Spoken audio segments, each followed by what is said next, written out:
The AI in our future.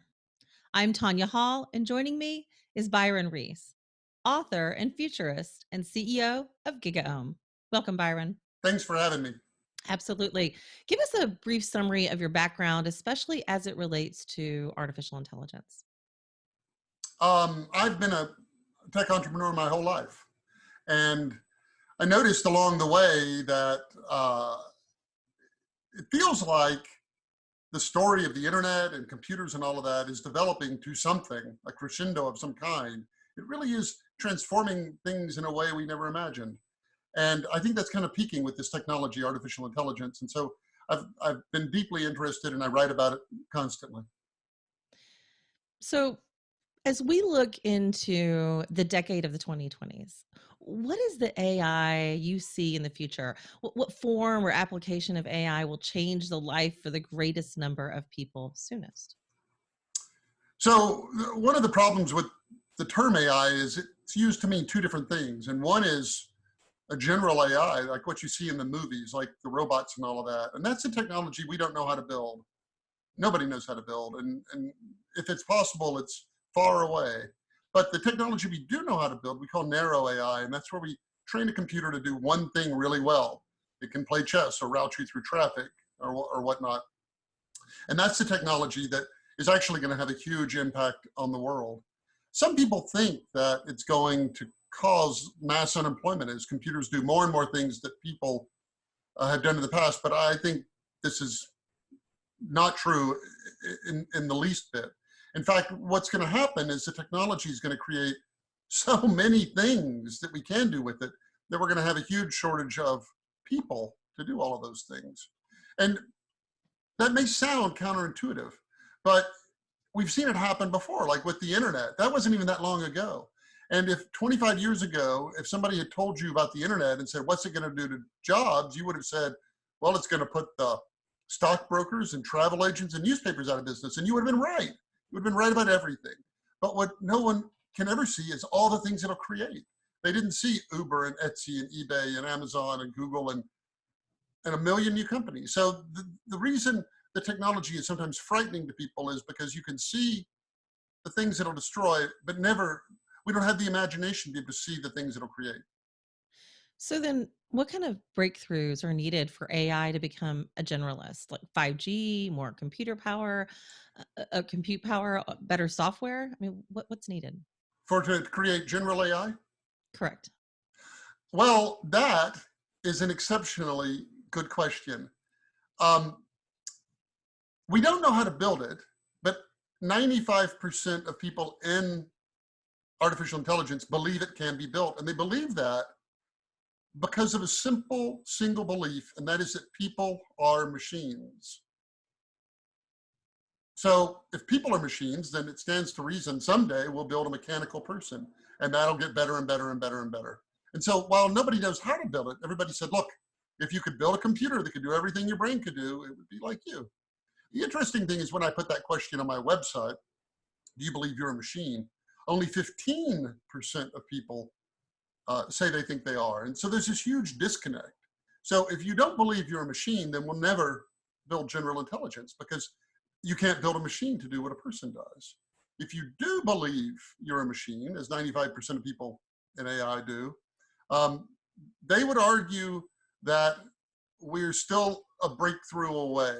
That what we don't know how to do is we can train an AI if we have a lot of data that's well labeled, and we can say this is a cat and this isn't a cat. What we don't know how to do is what's called a learner that you plug into the internet and it just figures everything out. And we don't know how to do that. And one final thing on that, you can train a person with the data set of one. I could show you a drawing, a child, a drawing of a cat, and they could spot cats, even if they didn't look that much like my drawing. Computers, we don't know how people do that. It's still very mysterious. And computers can't do anything like it. And so we need to figure that out. So then what technologies, use cases, maybe companies or trends even should business leaders follow to prevent AI from catching them by surprise? Well, the narrow AI, the stuff we know how to do, that's a technology that's ready for today. And the way kind of to stay on top of it is figure out ways to implement it in your enterprise. You don't need a data scientist or necessarily even to do it. AI is good at doing three kinds of things. It can do tasks that two people would do exactly the same, like data entry or toll booth operator. It can do tasks that require less than 1 second of cognitive thought. If a person can figure it out in a second, maybe we can build an AI to do it. And it can play games really well. And so there are things in businesses that look like games. And by that, I mean they have rules, they have points, they have winning, they have losing.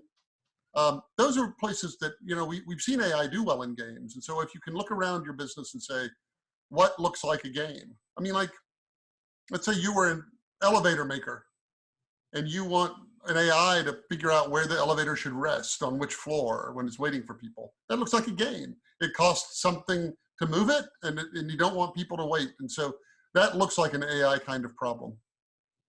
So you've identified what we know we can do. What AI driven social impact or ripple effect have we not paid enough attention to?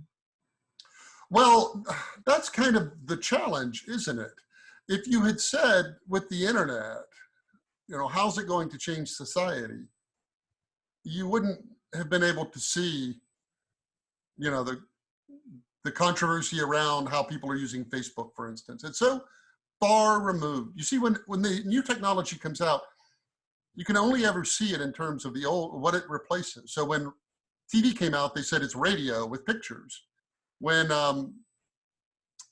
well, and so forth. Everything, you can only see what you knew before, and you try to interpret the new technology that way.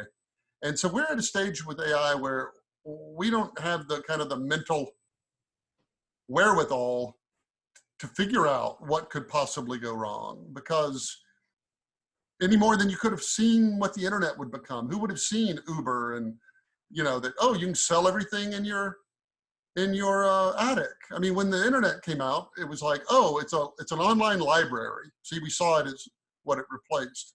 It's a replacement for mail. It lets you send letters between people. And so it was a way to do things we used to do before, but electronically. And so we couldn't have ever seen it. Nobody could have seen it. You'd be a billionaire today if you could have.